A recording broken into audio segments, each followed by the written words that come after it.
بسم اللہ الرحمن الرحیم۔ شب بارات، حقیقت، تاریخ اور غلط فہمیاں۔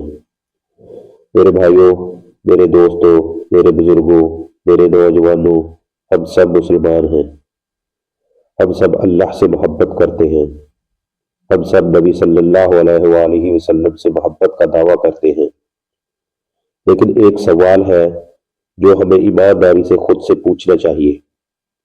کیا ہم وہ دین مان رہے ہیں جو محمد صلی اللہ علیہ وآلہ وسلم لائے، یا وہ دین جو ہم نے ماحول، رسم و روایت اور سنی سنائی باتوں سے سیکھ لیا؟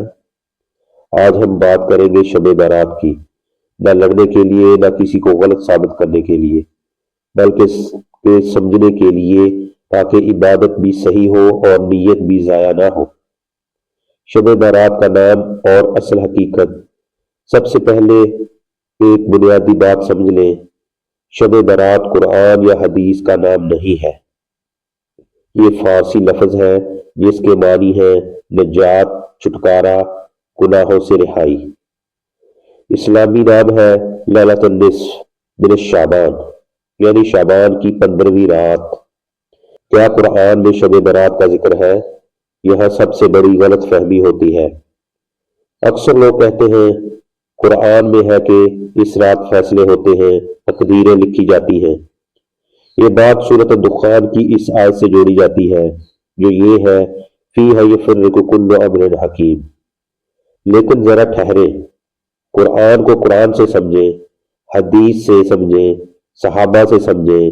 مفسرین کا فیصلہ جو ہے ابن کثیر، ابن طبری، امام قرطبی اور امام رازی، یہ سب کہتے ہیں یہ آیت شب قدر کے بارے میں ہے، نہ کہ شب بارات کے بارے میں۔ یعنی قرآن نے شب بارات کو فیصلوں کی رات نہیں کہا، یہ بات بعد میں لوگوں نے جوڑی۔ احادیث میں شب بارات اصل مقام۔ اب آئے اصل دلیل کی طرف۔ کیونکہ ہمارا دین قرآن ہے، حدیث ہے، کچھ احادیث میں آتا ہے۔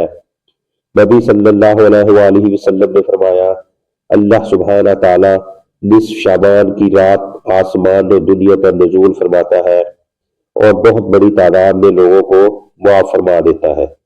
یہ حدیث سند کے لحاظ سے ضعیف ہے، مگر من گھڑت نہیں۔ کئی صحابہ سے مختلف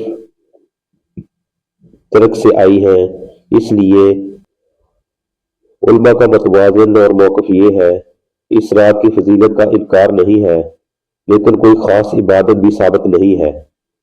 یہی نکتہ ہے جہاں لوگ پھسلتے ہیں۔ نبی صلی اللہ علیہ وآلہ وسلم نے کیا نہیں کیا، یہ بہت اہم بات ہے۔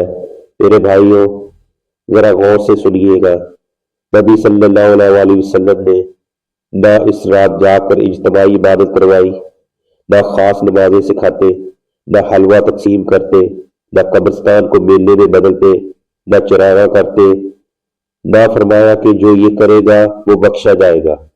اگر یہ سب دین کا حصہ ہوتا تو نبی صلی اللہ علیہ وآلہ وسلم ضرور کرتے، صحابہ کرام ضرور کرتے، تابعین ضرور کرتے، لیکن تاریخ خاموش ہے۔ پھر یہ سب رسمیں کہاں سے آئی؟ یہ سوال بہت سچا ہے۔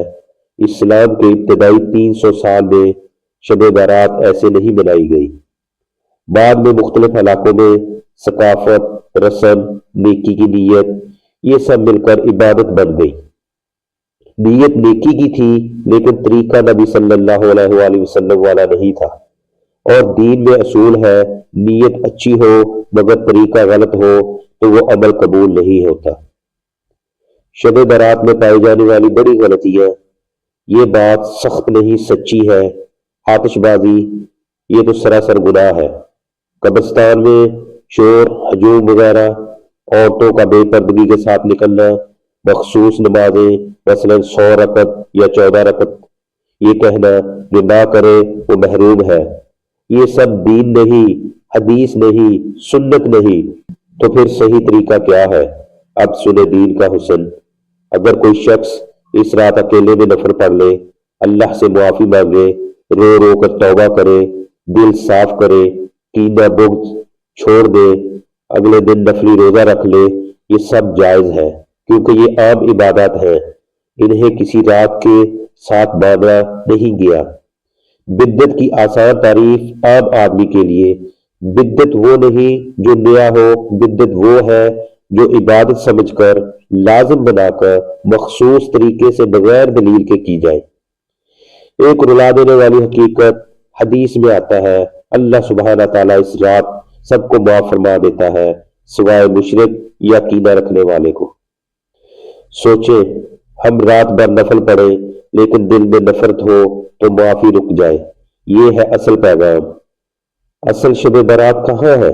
شب برات حلوے میں نہیں، آتش بازی میں نہیں، رسموں میں نہیں، بلکہ سچی توبہ میں، دل کے بدلنے میں، گناہ چھوڑ دینے میں ہے۔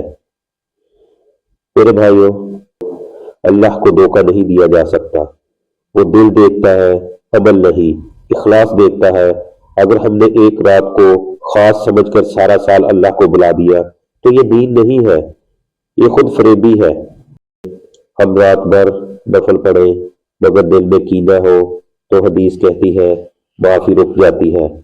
ہم نے آتش بازی کی اور پڑوسی کو تنگ کیا، پھر معافی مانگتے چلے گئے۔ اللہ رسم نہیں دیکھتا، اللہ روشنی نہیں دیکھتا، اللہ دل دیکھتا ہے۔ اصل شب برات وہ ہے جس رات گناہ چھوٹ جائے، جس رات دل بدل جائے، جس رات انسان جھک جائے۔ تو بہنوں اور بھائیوں، ابھی ہم کو یہ دیکھنا ہے کہ کیا ہمارا طریقہ واقعی نبی صلی اللہ علیہ وآلہ وسلم سے جا ملتا ہے یا کہ محض ایک رسم رواج ہے جن کی دلدل میں ہم لگاتار گھستے چلے جا رہے ہیں۔ اللہ سبحانہ تعالیٰ سے یہی دعا ہے کہ اللہ تعالیٰ ہمیں صحیح دین پر چلنے کی توفیق عطا فرمائے۔ آمین ثم آمین یا رب العالمین۔